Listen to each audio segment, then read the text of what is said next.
Alright guys, so before we get going on this section here, I'm really bummed out. Oh, my OCD.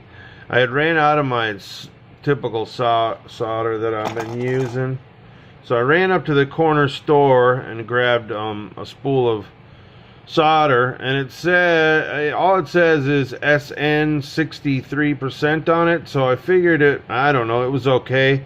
It's all in Chinese. All the spools of solders are written in Chinese because I live in China, and I can't read Chinese. I speak Chinese okay, I mean enough to get by. I'm not like super fluent, but I mean, you know, I can eat and pay my bills and get around and ask directions, but I didn't know how to exactly ask for, you know, leaded solder, not tin. I don't know if this is like silver tin or... Anyway, my point being is, when I tinned the pads and the wires on this PDB, it was no problem, because it was the little small amount. But when I went to put the wire on top of the pad, the solder just wouldn't even melt. It wouldn't even, the heat wouldn't even transfer down to the pad to join them together. Now, I did crank up my soldering iron and I did get it to work. There was no going back. I had already tinned the pads and the wires, and I couldn't even get the stuff to heat transfer through the solder wick to clean it off. It wouldn't even come back off of there. So I had a choice of either just to go with it or scrap the PDB and order a new one. So I just went with it because, I mean, I couldn't even get it to remelt to come off of there. So I put a big tip on my soldering iron, cranked it all the way up, and I got them to come out fairly decent. But I am like super OCD about my soldering joints. Like, you can see this one over here. This is an absolute freaking butcher job. Now, it is stuck on there and it is mated. It doesn't have a cold joint. But I mean, I could not, for the life of me, get this solder to flow. But like your little tiny ones here, right? That's okay. That works fine. But it would not heat transfer through the wire to the pad. It was crazy. And the battery leads, I don't even want to show you those. Those are absolutely butchered. I could not get... In fact, I ended up getting the board so hot trying to get them to mate that this little component here melted free from the board, and I ended up having to use my heat gun and put it back on. Now, I plugged the PDB in and tested everything, and the PDB seems to be fine. Hopefully it doesn't have any issues from all that heat that I put through it, but it seems to be operational. But anyway, that's what happens when you get crappy solder or the wrong kind of solder. Make sure you get 60-30 lead solder. Don't see the lights are on, everything's on. I took a tester and tested everything, and all the voltages are correct. Everything's working fine. So hopefully there's no issues with it later down the road, but I'm really freaking bummed out because I'm really OCD about my solder joints. I'm really meticulous about each one. I've never had one fail on me in the air or something come apart or whatever. So now I'm like sketched on this freaking thing. But anyway, so use the right kind of solder. Oh, I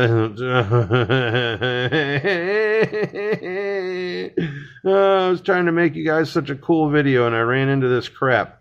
But we got it all on there regardless. So now you can see how I ran these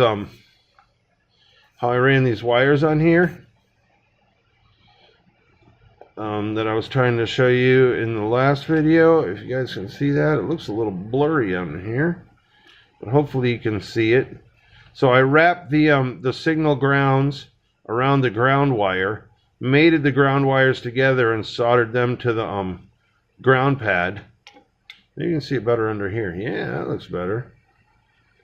Soldered them to the ground pad, and then, you know, just the little signal wire to the little signal button. So that provides some relief in there, and it also helps kill any magnetic zone by wrapping it around there. And then I have extra lead if I want to do anything else, and I kind of traced it and the same as the ground wire there, and soldered it on. So that's that. That's our ESCs soldered on. And in the last video I had said I didn't know which way I was gonna end up running them, but they are gonna go inside of the standoffs, like so, because this is why we mock things up, to be sure, because if I put them around the outside, they'll get pinched in the canopy. So by running them inside there, they're clear from the canopy. So that's that. So there we are with that. Oh, this is crazy. I've never seen anything like it. I've welded aluminum, and this stuff literally like fell off in chunks. I mean, it wouldn't even melt. It wouldn't even mate. It just like, after I pulled the soldering iron away and checked the joint, it just fell off in a chunk. Now, the only thing that I've seen do stuff like this is when I've welded aluminum. And the schleg from the aluminum, where I don't get a good TIG in there and we don't get a good arc together, the schleg falls off like this. So maybe this has an aluminum base in it and not even a tin, because I've pulled off tin solder before. It can be done with a hot soldering iron. But this stuff, it was just impossible. I beyond me, I don't know what it is, but I'm definitely going to throw that spool away. But it just came off in chunks. It just fell off in chunks. It wouldn't even melt and stick. Crazy. Like I said, it reminds me of welding schleg. So, enough of me rambling on about that. Okay, so here's the XM Plus all set up with my signal ground wire, and the upgraded antennas that are an actual quarter wavelength, because that's what the Tyrannus uses, is the quarter wavelength. So now we have quarter wavelength antennas on here also. I'm not sure why they put those shorter ones on there. I'm guessing they're 1/6 length. Maybe it's for a different FR Sky radio or something. I don't know. But the Tyrannus runs quarter wavelength. That's what pretty much all 2.4 is quarter wavelength. So anyway, and then what I did was slide a piece of heat shrink on here, and I stick the tip of my hot glue gun in the end of the heat shrink and shoot some hot glue into each end. Then I lick my fingers and wet them and squeeze that down so that the wires are all and the antennas are secure in there so they won't fall off. So there's that ready to go. So now we'll move on to hooking up the camera. Here's my camera lead and the VTX. Now what I do is I use, because I'm using the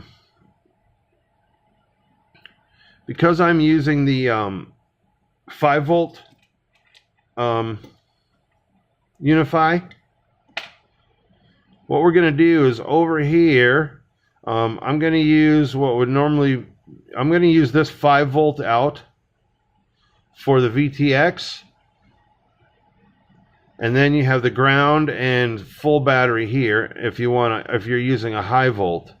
And then actually on the 10-volt out over here, which is supposed to be for a VTX, that's where I'm going to run my camera.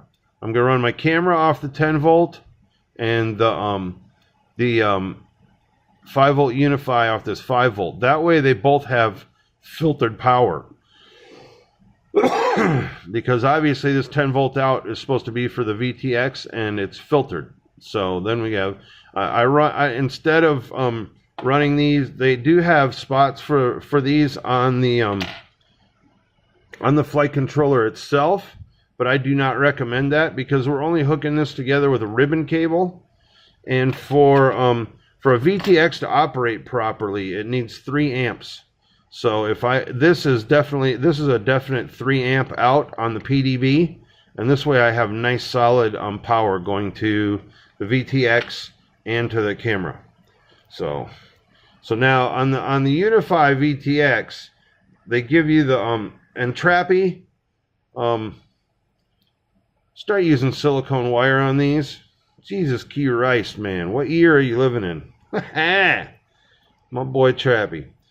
Plug in your VTX, because the wire that comes with the TBS is meant to plug into a power cube, and it's a different end than what actually plugs into the VTX. So make sure you're chopping off the right end when you chop these off. And I don't have anything else that I'm going to use that for, so I'm just going to chop that dead off right at the deal and get rid of this 5-volt little sticker, because I know it's going to be 5-volt. And then here's our smart port wire, the white one, so that we can use this on the OSD. And this is going to hook to TX4, your UART4, and I'll show you that later. So that being said, we'll strip down these little wires here. And let's see if I can get the camera in here. Strip down these little guys here. Now I do like to through hole solder. Oh, and by the way, I had one little piece of my old solder left, so that's what we're going to be using instead of that crappy tin stuff. So just tin these wires up real quick here. Just a little teeny bit to keep them from fuzzing out, so I can slide them through the holes. We can unplug the VTX so it's not swinging around and getting in our way. So this is the 5-volt VTX. So obviously it's going to go to the 5-volt out, like I showed you on the PDB here, and the ground. And I just slide them through there like so, then kind of flip the board over so it's leaning on the wires. Hopefully you guys can see that. It looks a little fuzzy through the camera. Let's see here if I can get you in there a little better. But I just kind of flip it over so that the wires are poking out and holding up solid in the bottom of the board there. And then obviously real quick and easy to tin them up.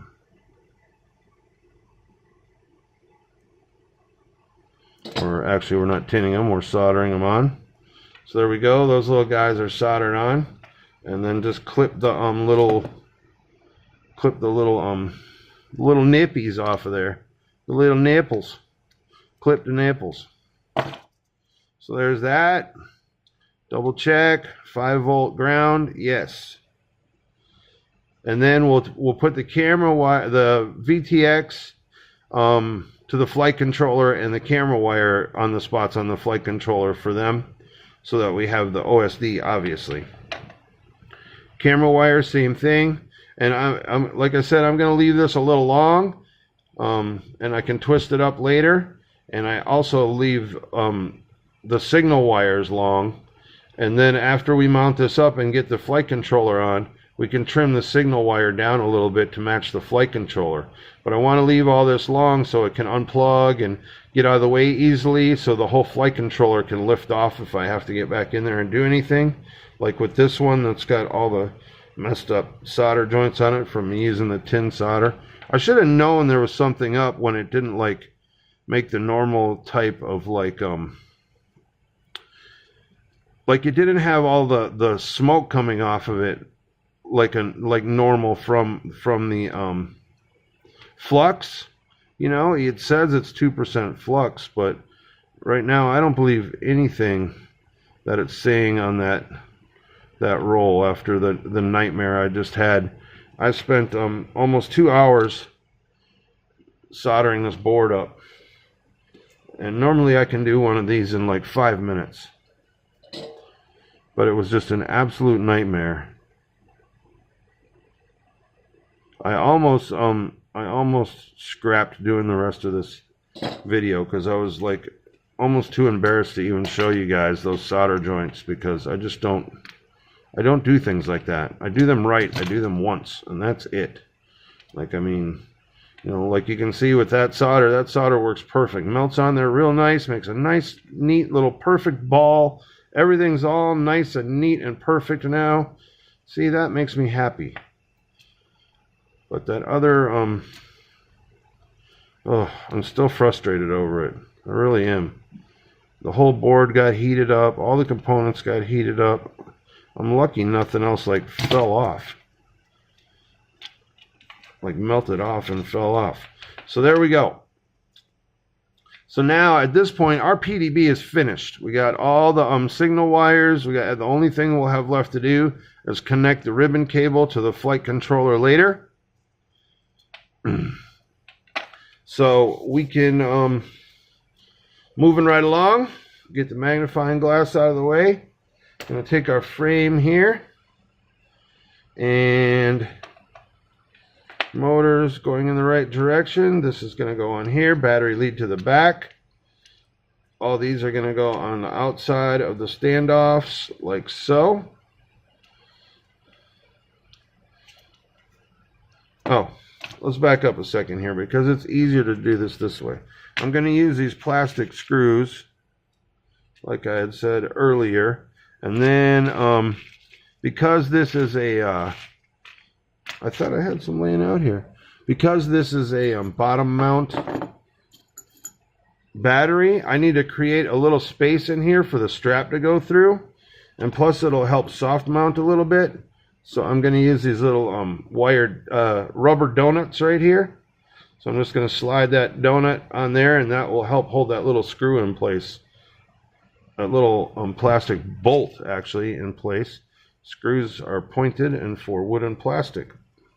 This is a bolt because a nut goes on it. For those of you that need to know that. So let's get all four of these little guys on there. Real quick like.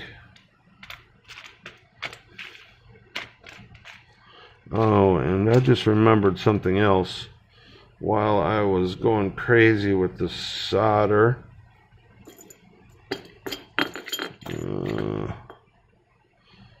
While I was going crazy with the solder, I got solder on one of the holes in the PDB, so I'm not sure if my little plastic bolt is going to slip through there or not. I may have to melt it out a little bit. In fact, I'll probably do that before we move on.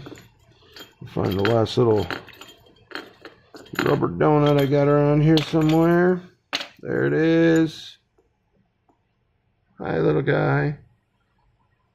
So there's that. So now it'll create a little space in there for me to get the strap through, and it will help even further soft mount this flight controller, because this flight controller has the 2060 gyro, not the SP6000, the SPI 6000 that most other. So it's a little more susceptible to vibrations than the SP6000s, the SPI 6000, MPU 6000s, whatever they are. The 6000 gyros, SPI 6000s, that's what they are.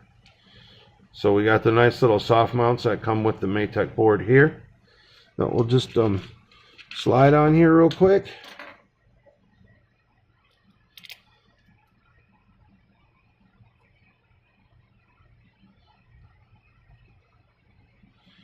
And that's that. That's ready to go. Then let me check this board real quick. You can see right there I got solder all over that hole while fighting with this thing. So let me just stick the iron in there and make sure that it's clear. And we'll slide a metal screw through there first.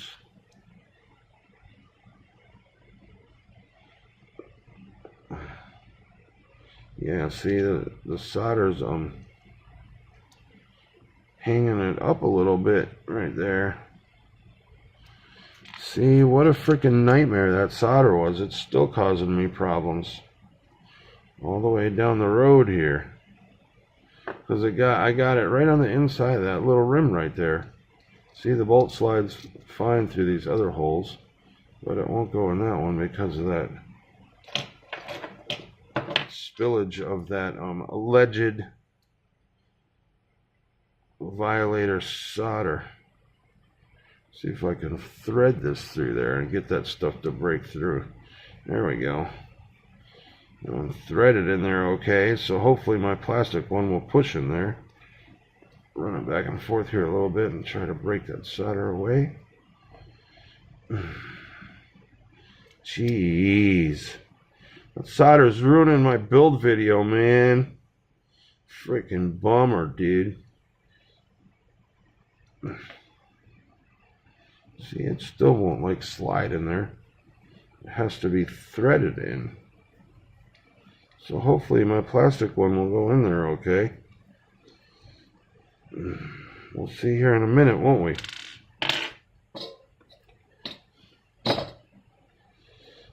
The moment of truth. Moment of truth.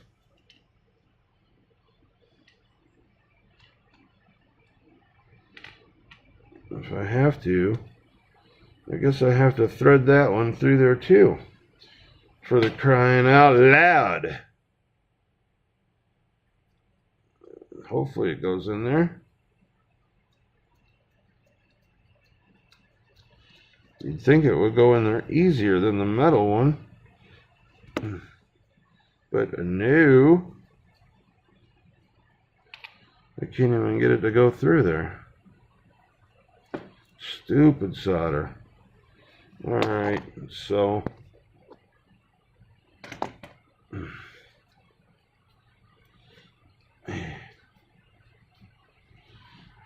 yeah, it's not going in there, guys. What a drag. What a drag. So what I'm going to have to do, we're going over 20 minutes here. But there you go. That's how the whole PDB is set up. And I'm going to have to clean out this this hole here. I'll probably use my little rat tail file and spin it in there until I can get a bolt to go through there freely.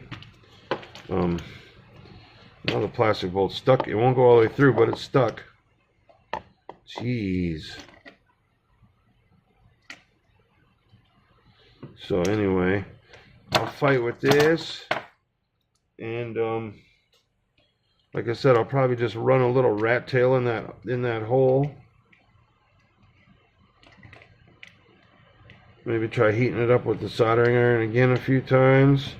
Might have to replace this plastic screw. The screw might be screwed after all this.